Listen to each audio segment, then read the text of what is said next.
is that picture accurate of what the Mohawks look like? I didn't see it. Where is that? In the post office.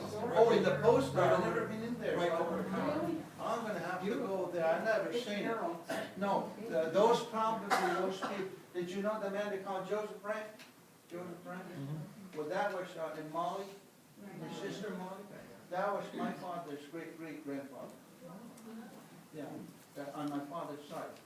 And the one that they call them the four kings, the four Mohawk kings, there's no such thing as the four Mohawk kings, by the way. That's another historic error that never got corrected. Because a European has only king and queen over there. So anybody who's a leader of any kind in here or wherever they go, they think it's a king. So they call it king. So those four Mohawk leaders got called the four kings, Mohawk kings. Well, one of them, that one that's got all the tattoos on here, that's my great-great-grandfather too. That's Joseph Brandt's father or grandfather. To the Mohawk, who is the creator? Ooh, you got a potent question, doesn't it? Okay, creator. First, let me tell you what it is in my language. That's English, that's a Greek English word. Songwaya Dison. Did you not say? Songwaya Dison. That's what we call it. That means creator. But literally, I translate it, Songwaya Dison means the one that made us, referring to the creator.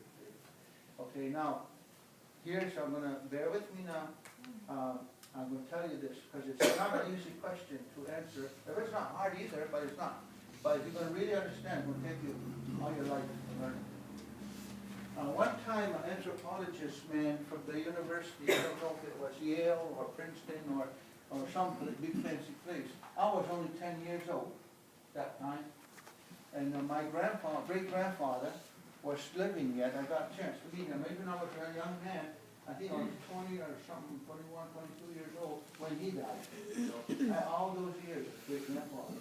That was my grandmother's uncle.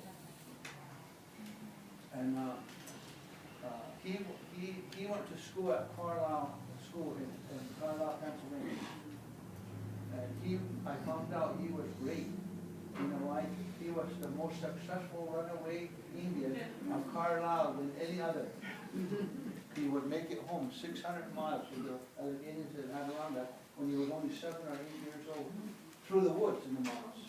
Because he didn't dare go on the road where the police would catch you. And he'd get all the way to Opposition Camp. That's a little over 600 miles. He's only 7 or 8. So that's because he was a seer guy. He was like my grandma. That's her uncle, and they were seers, huh? So they could do things that regular people don't know how to do. And he's just a baby. How old are you? He was little, but that's the same age. Can you imagine him come through the Alleghenies and I'm 6. what's that? 6?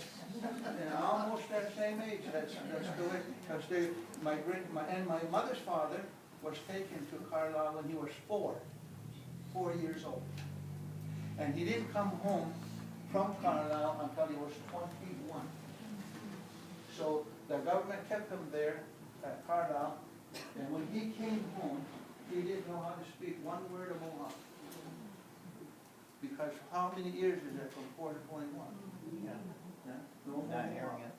And when he got home, nobody, his fathers and uncles, all dead. No relative living except for one uncle. And shortly after he came home, he died. So his whole world is gone. He had lots of cousins though, you know, his age and younger than him. He had those, but nobody older. They were all dead. So he never had the opportunity, like I had the opportunity, to learn from my grandma and them, because they took him to Carlisle School.